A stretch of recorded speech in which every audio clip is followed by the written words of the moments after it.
آئیں اور اپنے قلوب و آزار کا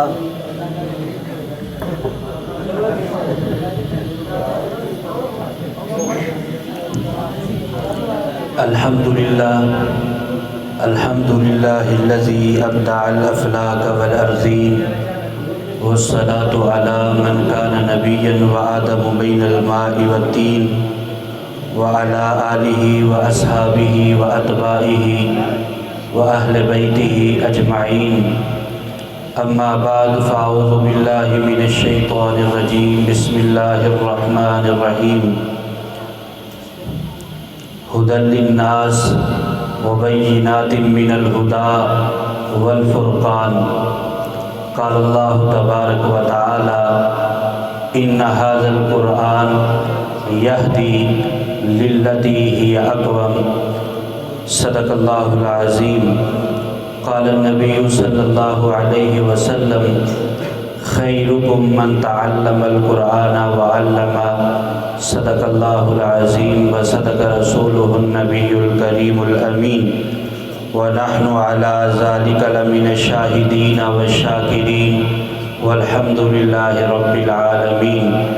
درود شریف پڑھ لیں. اللہم صلی علی محمد وعلی آل محمد کما صلیت علی ابراہیم وعلی آل ابراہیم انکا حمید مجید. اللہم بارک علی محمد وعلی آل محمد کما بارکت علی ابراہیم وعلی آل ابراہیم انکا حمید مجید. سب سے پہلے آپ نے تو تراویح پڑھی ہے اور تھکے ہوں گے. میں نہیں آپ کو کہتا کہ قریب قریب ہو جائیں، لیکن ماحول کا تقاضا تو یہی ہے کہ تھوڑے سے آگے آ جائیں. مختصر سی بات ہوگی، انشاءاللہ آپ کو سمجھ آئے گی. جو معذور حضرات ہیں ان سے میں گزارش نہیں کر رہا، جو نوجوان ہیں وہ تھوڑے سے قریب قریب تشریف لے آئیں. سب سے پہلے قاری صاحب کو ہم مبارکباد پیش کرتے ہیں کہ جنہوں نے ہمیں تراویح کے اندر قرآن مجید سنایا. اللہ رب العزت ان کو جزائے خیر عطا فرمائے. اور اس کے بعد ان احباب کو مبارکباد کہ جنہوں نے مکمل قرآن مجید تراویح کے اندر سنا. اکثر احباب یہ کہتے ہیں کہ جی الحمدللہ ہماری مسجد میں قرآن سنایا جاتا ہے، تراویح میں قرآن سنایا جاتا ہے، ہماری مسجد میں بڑا ماحول ہے. بھئی ماحول تو ان لوگوں کے لیے ہے جنہوں نے یہ ماحول بنایا، جنہوں نے یہ تراویح کے اندر کھڑے ہو کر کے تراویح کے اندر قرآن سنا. اور ان لوگوں کو یہ کہنا جچتا ہے کہ بھئی الحمدللہ ہماری مسجد میں قرآن مجید سنایا جاتا ہے.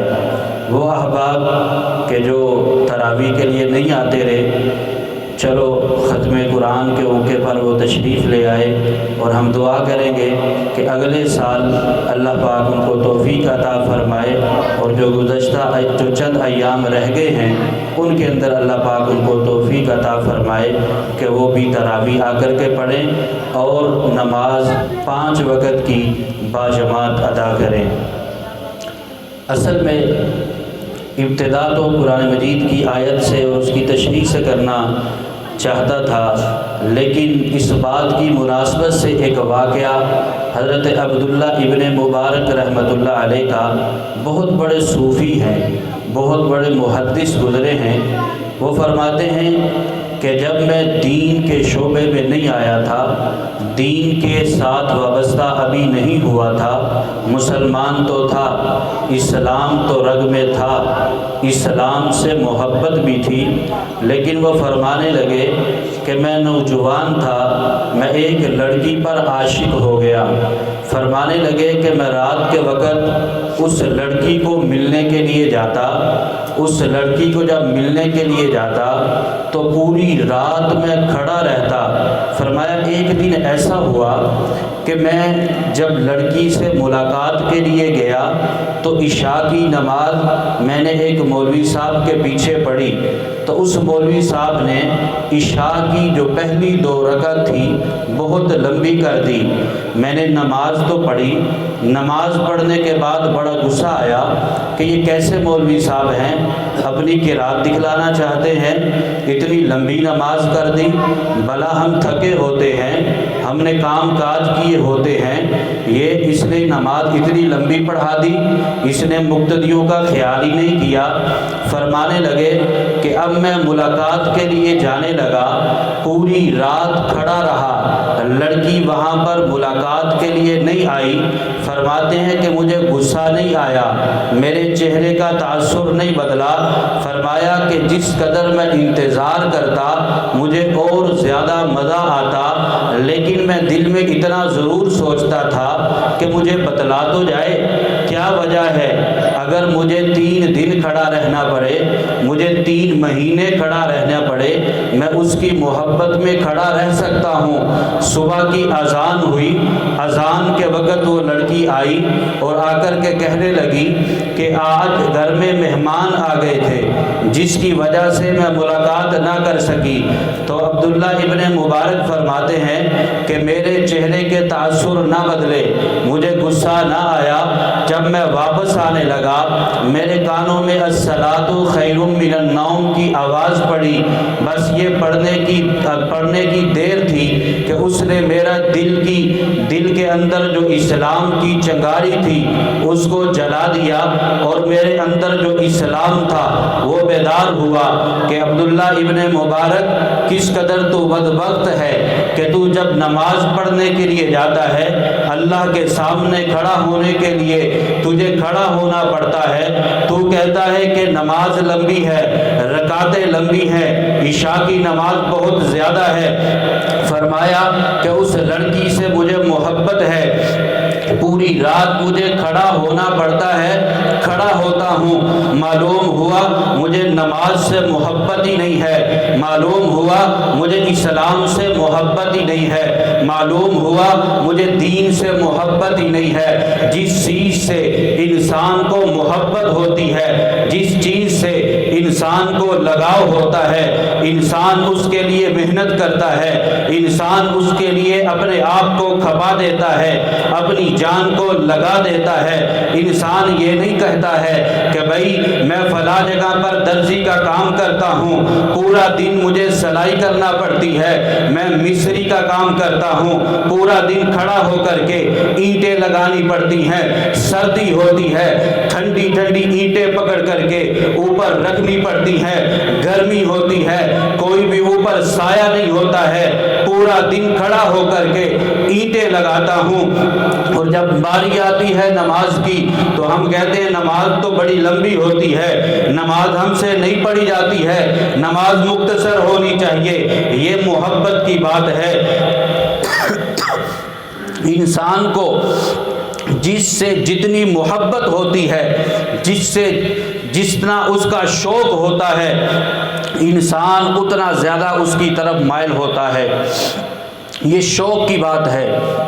آج ہمیں شوق ہے پب جی گیم کا، ہم پب جی گیم کھیلتے ہیں، پوری رات سائڈ پہ پاپڑ رکھے ہوتے ہیں، پب جی چل رہی ہے۔ آج ہمیں محبت ہے واٹس ایپ سے، فیس بک سے، ہم پوری رات واٹس ایپ چلاتے ہیں، فیس بک چلاتے ہیں، لیکن ہمیں پرواہ نہیں ہوتی۔ آج ہمیں محبت ہے دنیا کی چیزوں سے، ہم دنیا کے کام کر رہے ہوتے ہیں۔ فرمایا کہ عبداللہ ابن مبارک رحمۃ اللہ علیہ کہ اس دن کے بعد فرمایا میں نے نماز پڑھنا شروع کر دی، میں نے قرآن پڑھنا شروع کر دیا، دین کے ساتھ وابستہ ہو گیا۔ آج ہمیں ضرورت ہے اس بات کی کہ ہم دین کے ساتھ محبت کا ثبوت دیں، نبی کے ساتھ محبت کا ثبوت دیں۔ ہماری محبتیں غیروں کے ساتھ ہیں، ہماری محبتیں دین کے ساتھ نہیں ہیں۔ قرآن کی آیت میں نے تلاوت کی، فرمایا فرمایا ھدی للناس وبینات من الہدی والفرقان، دوسری آیت ان ھذا القرآن یہدی للتی ہی اقوم، ان دونوں آیتوں کی تشریح میں آپ حضرات کے سامنے پیش کروں گا بالکل مختصر سے وقت میں، لیکن شرط یہ ہے کہ آپ کی توجہ ہو۔ اللہ رب العزت فرماتے ہیں ھدی للناس، ہدایت ہے یہ کتاب انسانوں کے لیے، یہ کتاب ہدایت ہے انسانوں کے لیے۔ انسان کس چیز کا مرکب ہے؟ انسان کو کس چیز سے بنایا گیا کہ یہ ہدایت ہے انسانوں کے لیے؟ انسان دو چیزوں سے بنا، جسم اور روح۔ انسان کا جسم نہیں ہے، روح ہو تو انسان نہیں، روح ہے لیکن جسم نہیں، انسان نہیں۔ یہ دو چیزیں ہوں گی تو انسان ہوگا، اس کے لیے ہدایت ہوگی۔ آگے اب یہ جسم چار چیزوں سے مرکب ہے۔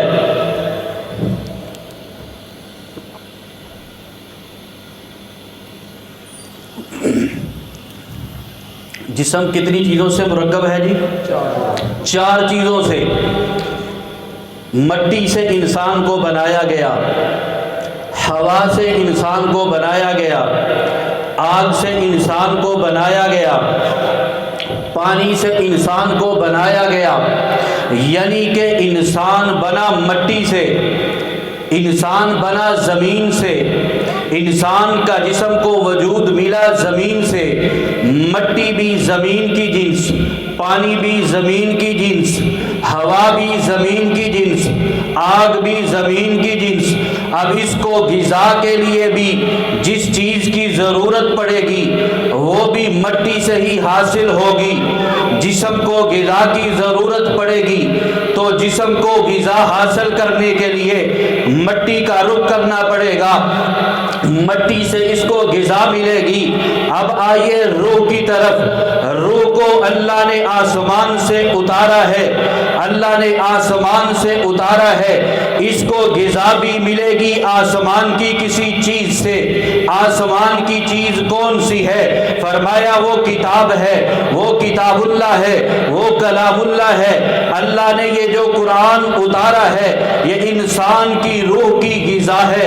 آج انسان یہ کہتا ہے کہ مجھے قرآن پڑھتے ہوئے مزہ نہیں آتا ہے، مجھے قرآن پڑھتے ہوئے سکون نہیں ملتا ہے، حالانکہ ہونا تو یہ چاہیے تھا۔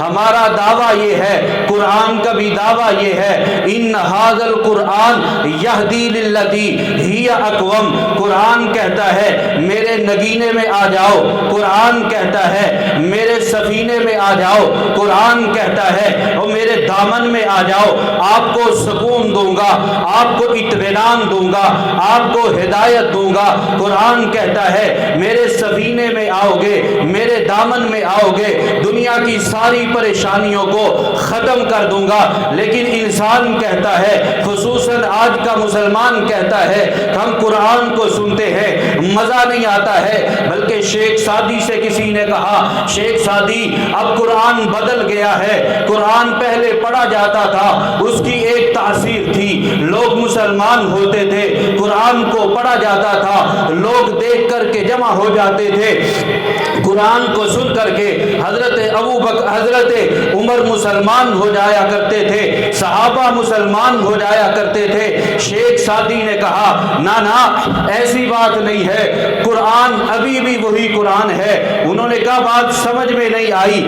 ذرا سمجھا دیجئے۔ انہوں نے فرمایا کہ بارش برستی ہے، بارش کا رنگ بھی وہی ہے، بارش کا ذائقہ بھی وہی ہے، بارش کے قطرے بھی وہی ہیں۔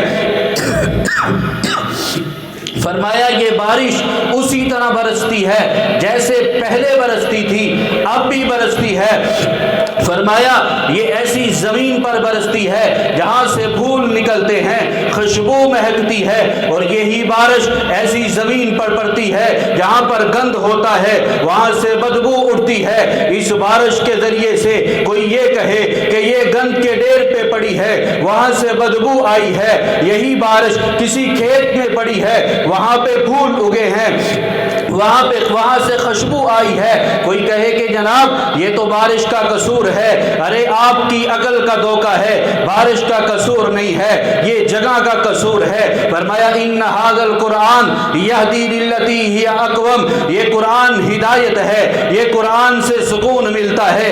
ارے یہ آپ کے اور میرے دلوں کا فطور تو ہو سکتا ہے، یہ ہمارے دلوں کے اندر ایمان کی کمی تو ہو سکتی ہے، لیکن قرآن کی تاثیر میں فرق نہیں ہے، قرآن کے اثر میں فرق نہیں ہے۔ قرآن وہی اثر رکھتا ہے جس کی وجہ سے عمر فاروق ایمان لے کر کے آتے ہیں، قرآن وہی تاثیر رکھتا ہے کہ ابو بکر اس کو پڑھتے ہیں وہ صدیق بنتے ہیں، ابو جہل جس نے سنا تو ہے لیکن اس کو مانا نہیں ہے وہ زندیق بنتا ہے، ابو لہب نے سنا تو ہے لیکن ایمان نہیں لاتا ہے، ابو بکر عمر سنتے ہیں فاروق اعظم بنتے ہیں، حضرت علی، حضرت عثمان، دیگر صحابہ کرام اس قرآن کو سنتے ہیں، کوئی سخاوت کا پہاڑ بنتا ہے، کوئی بہادری کا پہاڑ بنتا ہے، کوئی دین پر چلتے ہوئے جام شہادت نوش کر دیتا ہے۔ فرمایا اس قرآن کو، اس قرآن کے ذریعے سے لوگوں کو دلوں کو سکون ملنا تھا، لوگوں کو اطمینان ملنا تھا۔ یہ مسلمان کہتا ہے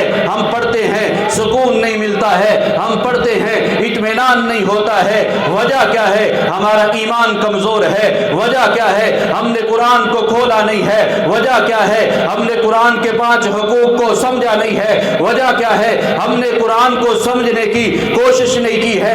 امام پڑھتا ہے الحمدللہ رب العالمین الرحمن الرحیم مالک یوم الدین، پوری سورت پڑھ دیتا ہے، پورا قرآن پڑھ دیتا ہے، ہمیں معلوم ہی نہیں پڑتا امام صاحب نے کیا کہا۔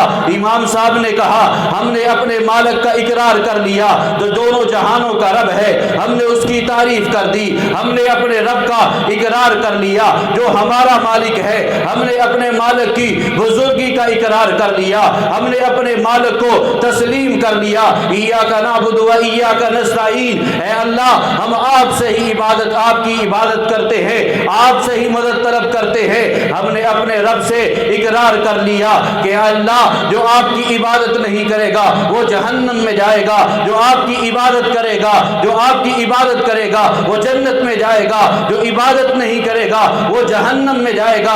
قرآن میں ہم اللہ سے باتیں کر رہے ہوتے ہیں لیکن ہمیں پتہ ہی نہیں چلتا ہم اپنے رب سے کیا باتیں کر رہے ہیں، اپنے رب سے کون سی باتیں کر رہے ہیں۔ آج کا مسلمان، آج کا نوجوان یہ کہتا ہے ارے گانا روح کی غذا ہے، آج کا مسلمان یہ کہتا ہے ایک نیا شوشہ، نئی چیز آ گئی کہ بھئی موبائل یہ روح کی غذا ہے، موبائل ہوگا ہمیں سکون ہوگا، موبائل نہیں ہوگا ہمیں سکون نہیں ہوگا۔ ارے اللہ کا قرآن تو کہتا ہے کہ ھذا بینات من الہدی والفرقان ھدی للناس، فرمایا یہ کتاب ہدایت تھی لوگوں کے لیے، انسانوں کے لیے۔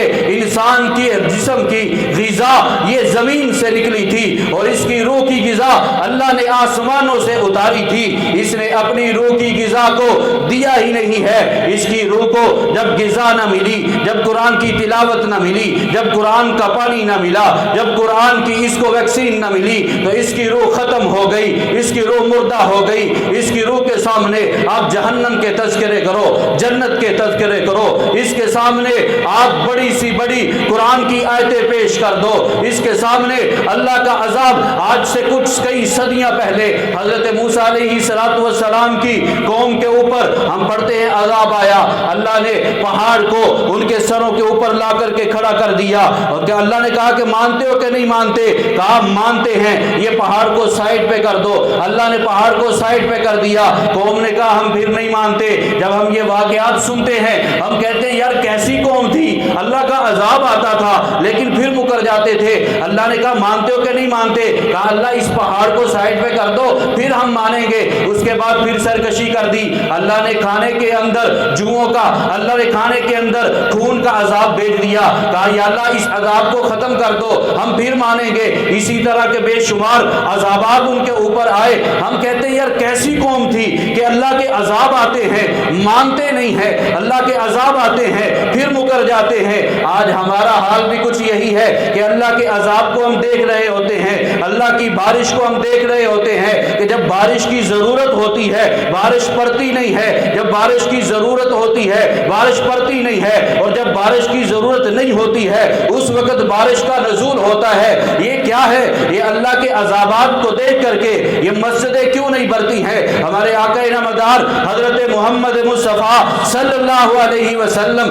جب تھوڑی سی بھی آندھی چلتی تھی مسجد میں تشریف لے آیا کرتے تھے، اللہ کے سجود فوراً کھڑے ہو جاتے تھے۔ آج آندھی چلتی ہے، ہم کہتے ہیں فیس بک پہ سٹیٹس لگا دو، واٹس ایپ پہ سٹیٹس لگا دو، اور میرے دوستوں کو پتہ چل جائے کہ ناروال کے اندر بھی بارش ہو رہی ہے، ناروال کے اندر بھی اللہ کا عذاب آنے والا ہے، ناروال کے اندر بھی فصلیں پکی ہوئی ہیں، بارش آ رہی ہے۔ میرے نوجوان کو پتہ ہی نہیں ہے یہ عذاب ہے یا رحمت ہے۔ کتنے خوشی سے کتنے فخر سے لکھا ہوتا ہے ہمارے ناروال میں بڑا خوشگوار ماحول ہے۔ ارے تیرا خوشگوار ماحول کا کیا کرنا؟ جا کر کے ذمہ دار سے پوچھ اس کے دل پہ کیا بیت رہی ہے۔ وہ رو رہا ہے اللہ کے آگے ہاتھ اٹھا کر کے وہ دعائیں کر رہا ہے یا اللہ اس بارش کو روک دے۔ میرے نوجوان کو پتہ ہی نہیں ہے کہ یہ عذاب آ رہا ہے یا اللہ کی رحمت ہے۔ ہم اس قدر دین سے دور ہو گئے، اس قدر قرآن سے دور ہو گئے کہ ہم نے اپنی روح کی جو غذا تھی اس کو لیا ہی نہیں ہے۔ ہمارے جسم کی غذا کو ہمیں بڑی فکر ہوتی ہے۔ کوئی کہتا ہے بیٹا اس وقت آپ نے شربت نہیں پینا، یہ آپ کے لیے نقصان دہ ہے، بیٹا آپ نے کھٹی چیز نہیں کھانی ہے، بیٹا آپ نے سموسہ تلا ہوا نہیں کھانا ہے، ڈاکٹر نے منع کیا ہے۔ کیوں ابا جی، کیوں چاچا جی؟ بیٹا آپ کے جسم کے لیے نقصان دہ ہے۔ کبھی کسی نے کہا کہ بیٹا گانا نہ سننا آپ کی روح کے لیے نقصان دہ ہے، بیٹا غیبت نہ کرنا آپ کی روح کے لیے نقصان دہ ہے، بیٹا چگلی نہ کرنا ہمارا تو کام یہ ہے۔ ہم جہاں پر بیٹھتے ہیں، جہاں پہ محفل سجاتے ہیں، فرمایا الغیبت اشد من الزنا، فرمایا غیبت زنا سے زیادہ سخت ہے۔ فرمایا جہاں پر بیٹھتے ہیں شروع ہو جاتے ہیں وہ فلاں آدمی تو نماز ہی نہیں پڑھتا ہے، فلاں آدمی تو چگلی کر، فلاں آدمی تو سود کھاتا ہے، فلاں آدمی یہ کام کرتا ہے۔ ارے میرے بھائیوں میرے دوستوں، آج ختم قرآن کی وسادت سے آپ کو یہ کہنا چاہتا ہوں، اللہ قرآن میں فرماتے ہیں ہدی للناس، فرمایا یہ ہدایت ہے انسانوں کے لیے، یہ ہدایت ہے انسانوں کے لیے۔ انسان مرکب ہے چار چیزوں سے، جو مٹی سے بنی ہے، اس کو مٹی سے غذا ملتی ہے، یہ پرواہ بھی کرتا ہے کہ کون کون سی غذا میں نے لینی ہے۔ فرمایا دوسری چیز روح ہے، روح کی غذا اس کی کیا ہے؟ روح کی غذا اس کا قرآن ہے، روح کی غذا اس کا جسم ہے، روح کی غذا اللہ کا ذکر ہے، روح کی غذا نماز ہے۔ ارے نماز پڑھو گے روح میں تازگی ملے گی، نماز پڑھو گے۔ آج انسان کہتا ہے، مسلمان کہتا ہے کہ میرے پاس بڑا پیسہ ہے لیکن پریشان ہوں۔ پریشان تو ہوگا کہ جب اس نے اپنی روح کو زندہ نہ رکھا، پریشان تو ہوگا جب اس کی روح مر چکی ہے۔ میرے بھائیوں میرے دوستوں، ہم نے اس روح کو غذا دینی ہے۔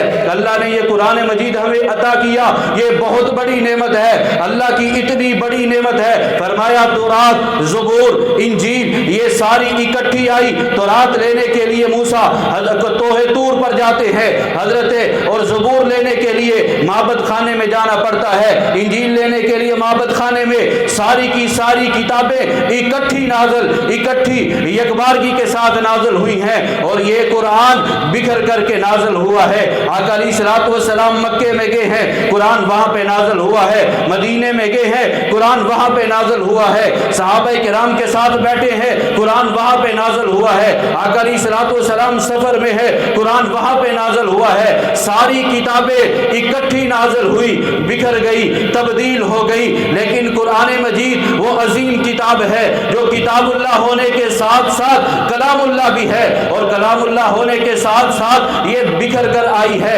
الگ الگ طریقے سے آئی ہے، یہ یکبارگی کے ساتھ نہیں آئی ہے، لیکن اس نے ایسا لوگوں کو منجمد کیا ہے، اس نے لوگوں کو ایسا اکٹھا کیا ہے، اس نے زندگی کا ضابطہ حیات ایسا عطا کیا ہے، اس نے ایسا نظام حیات دیا ہے کہ کوئی بھی انسان یہ نہیں کہہ سکتا کہ جناب میں گھر کے ماحول کو درست کرنا چاہتا ہوں، قرآن سے مجھے نہیں ملا۔ کوئی یہ نہیں کہہ کہہ سکتا، آپ بچوں کی وساطت سے کہتا ہوں کہ جناب میرے پیپر ہے، میں پاس ہونا چاہتا ہوں، قرآن سے مجھے حل نہیں ملتا۔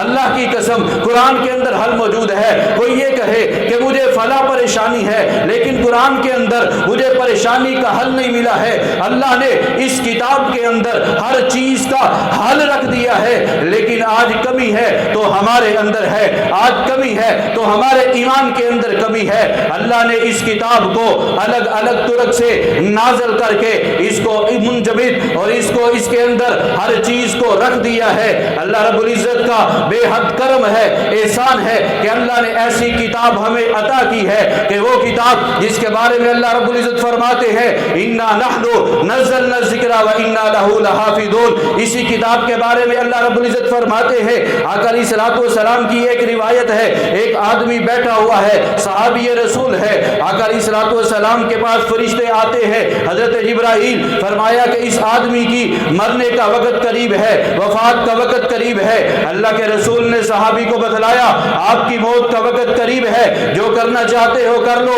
اب وہ صحابی رسول کا ایمان دیکھیے، یہ نہیں کیا کہ فوراً بات کر کے گھر میں جا کر کے کہتے بچوں میں جانے والا ہوں، یہ جائیداد ہے، یہاں پر میں نے پیسہ رکھا ہے، اس سے میں نے لینا ہے، اس کا میں نے دینا ہے، یہ سارے کام نمٹا لینا۔ نہیں، یا اپنی بیوی کے پاس جاتے کہ اہلیہ میں اب جانے والا ہوں، آخری دیدار ہے، آخری زیارت ہے، آخری ملاقات ہے۔ حضرت وہ صحابی رسول وہاں پر بیٹھے رہتے ہیں، پوچھتے ہیں یا رسول اللہ اب مجھے کیا کرنا ہے، مجھے کون سا کام کرنا ہے، میں نے مرنا تو ہے ہی، کچھ ایسا کام بتلا دیجئے جس کی وجہ سے میں جنت میں داخل ہو جاؤں، جس کی وجہ سے میں جنتی بن جاؤں۔ آقا علیہ الصلوۃ والسلام نے فرمایا اے صحابی رسول جاؤ، جا کر کے قرآن کو اٹھا کر کے لے کر کے آؤ، میں آپ کو قرآن پڑھاتا ہوں، آپ قرآن کو پڑھو۔ خیرکم من تعلم القرآن وعلمہ، فرمایا سب سے بہترین جو تعلیم ہے، سب سے بہترین، بہتر نہیں فرمایا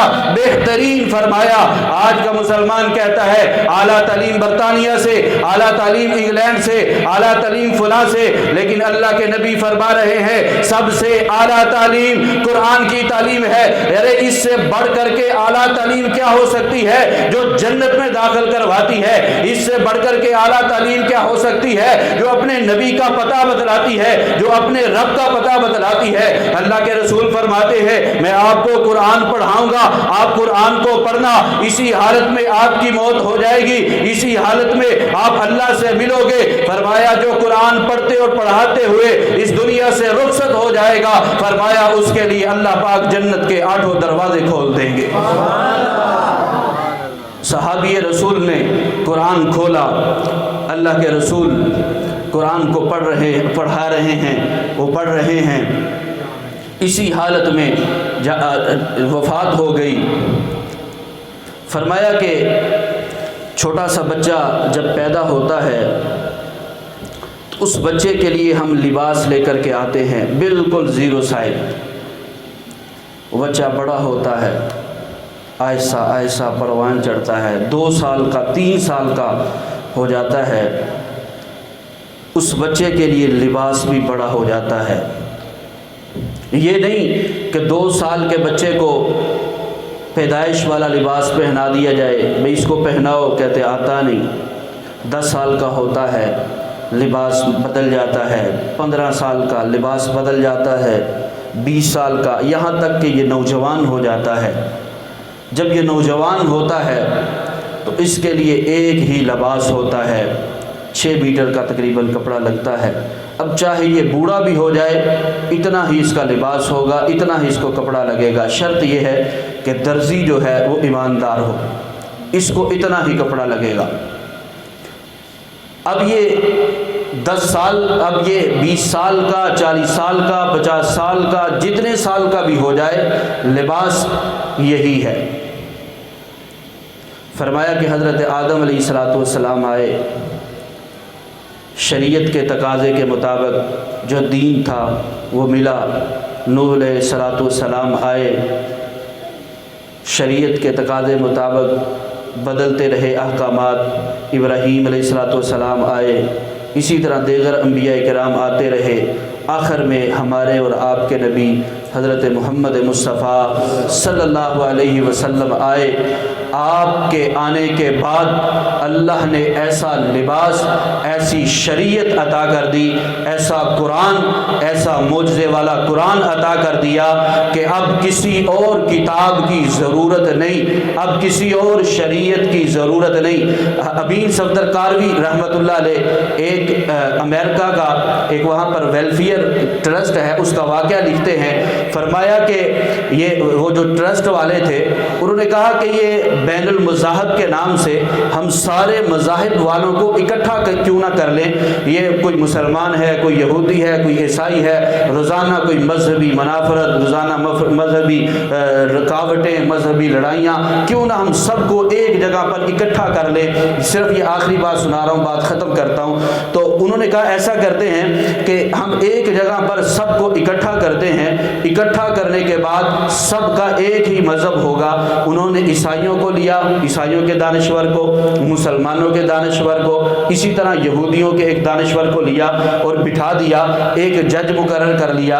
انہوں نے کہا کہ تینوں کو اس وجہ سے لیا کہ تینوں کا یہ دعویٰ ہے کہ ہمارا مذہب آفاقی ہے، آسمانی ہے، جب یہ متفق ہو جائیں گے تو باقیوں کو بھی ہم متفق کر لیں گے۔ تو یہودیوں سے پوچھا، جی بھائی، جج نے کہا کہ بھئی جو مذہب آفاقی ہو، آسمانی ہو، اس کی نبی کے ساتھ کوئی نہ کوئی نسبت ہوتی ہے۔ یہودیوں نے کہا ہماری موسیٰ کی طرف نسبت ہے، ہم موسیٰ علیہ السلام کو مانتے ہیں۔ عیسائیوں نے کہا کہ ہم حضرت عیسیٰ علیہ السلام کو مانتے ہیں۔ تو انہوں نے کہا اچھا یہ بتلائیے ہمیں پتہ کیسے چلے گا کہ بھئی کون سے مذہب پر ہم نے عمل کرنا ہے، بات ہوگی دلیل سے۔ انہوں نے کہا کہ اچھا، جج نے کہا کہ یہ بتلائیے کہ اس وقت دور کس مذہب کا چل رہا ہے، دور کس نبی کا چل رہا ہے۔ یہودیوں نے کہا ہمارے مذہب کا ہے، عیسائیوں نے کہا ہمارے مذہب کا ہے، حضرت عیسیٰ علیہ السلام کا، مسلمانوں نے کہا کہ ہمارے نبی کریم صلی اللہ علیہ وسلم کا ہے۔ انہوں نے کہا ایسے نہیں، بات دلیل سے کہ بھئی کیسے پتہ چلے گا کہ بھئی عیسائیوں کا دور چل رہا ہے، یہودیوں کا دور چل رہا ہے نبی کا، یہ مسلمانوں کے نبی کا دور چل رہا ہے۔ تو انہوں نے کہا کہ ایسی، جج نے کہا کوئی ایسی دلیل لے کر کے آؤ کہ آپ کے نبی کا معجزہ ہو اور وہ ابھی بھی وہ معجزہ قائم اور دائم ہو، تاکہ اس نبی کے جانے کے بعد اگر معجزہ بھی باقی ہے تو سمجھ لیں گے کہ اس نبی کا دور چل رہا ہے۔ تو جو پہلے دو یہودی اور نصارہ تھے وہ خاموش ہو گئے، کیونکہ حضرت سلیمان علیہ السلام کا اگر انگوٹھی کسی کو مل بھی جائے تو وہ پرندوں سے بات نہیں کر سکتا، وہ جنات پر حکومت نہیں کر سکتا۔ اگر حضرت موسیٰ علیہ السلام کا عصا کسی کو مل بھی جائے تو اس کے ذریعے سے وہ پانی کے چشمے تو جاری نہیں کر سکتا، اس کے ذریعے سے وہ کسی پتھر پہ مارے تو پانی کے چشمے جاری ہو جائیں، وہ پھینکے تو وہ اژدہا بن جائے، ایسا تو نہیں ہو سکتا۔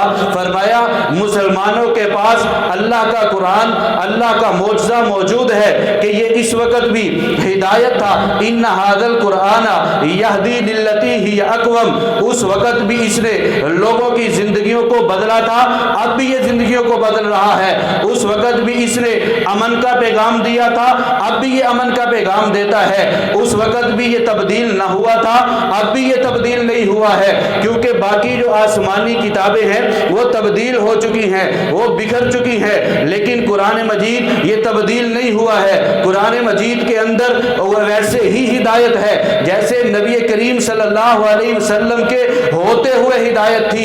آج بھی آپ پڑھ کر کے دیکھ لیے، آج بھی آپ اس کا مطالعہ کر کے دیکھ لیجئے، بلکہ بہت سارے عیسائیوں نے، بہت سارے سکھوں، بہت سارے یہودیوں نے جنہوں نے قرآن کا مطالعہ کیا اس نیت سے کہ اس کے اندر سے سائنسی چیزیں اخذ کرتے ہیں، لیکن وہ اسلام کے دائرے میں داخل ہو گئے کہ یہ قرآن پہلے بھی ہدایت تھا، اب بھی ہدایت ہے، یہ قرآن پہلے بھی چشمہ چراغ تھا، اب بھی یہ چشمہ چراغ ہے، پہلے بھی امن کی کتاب تھی، اب بھی یہ امن کی کتاب ہے۔ اور اس سے بڑھ کر کے کیا معجزہ ہو سکتا ہے کہ ساری کی ساری کتابیں، تورات کو آپ اٹھا لو، انجیل کو کو آپ اٹھا لو، آپ امریکہ کی اٹھاؤ وہ الگ ہے، پاکستان کی اٹھاؤ وہ الگ ہے، انجیل کو، زبور کو، ساری آسمانی کتابوں کو اٹھا کر کے دیکھ لو، الگ الگ ہیں، تبدیل ہیں، لیکن قرآن کو آپ اٹھاؤ، امریکہ کی قرآن کو اٹھاؤ وہ بھی ایک ہے، پاکستان کے قرآن کو اٹھاؤ وہ بھی ایک ہے، کہیں پر ایک زبر کا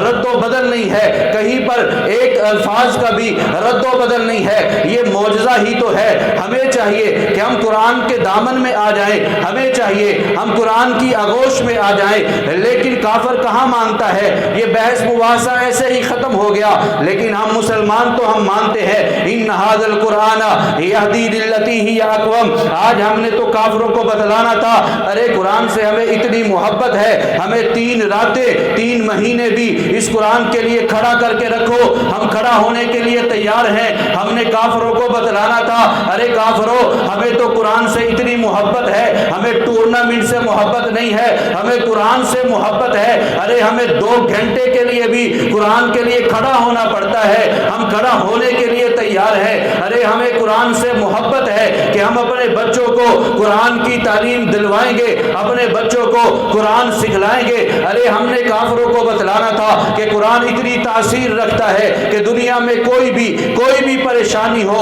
ہم قرآن کو کھول کر کے پڑھیں، ارے ہم قرآن کو کھول کر کے پڑھیں، قرآن وہ ساری پریشانیوں کو دور کر دیتا ہے۔ اللہ رب العزت سے دعا ہے کہ خلاق عالم ہمیں قرآن سے صحیح معنوں میں محبت کرنے کی توفیق عطا فرمائے، اور قرآن کے جو اسلوب ہیں، قرآن کے اندر جو اللہ نے تاثیر رکھی ہے، اللہ پاک اس تاثیر سے ہمیں فائدہ حاصل کرنے کی توفیق عطا فرمائے۔ وما علینا الا البلاغ المبین۔ سبحان اللہ۔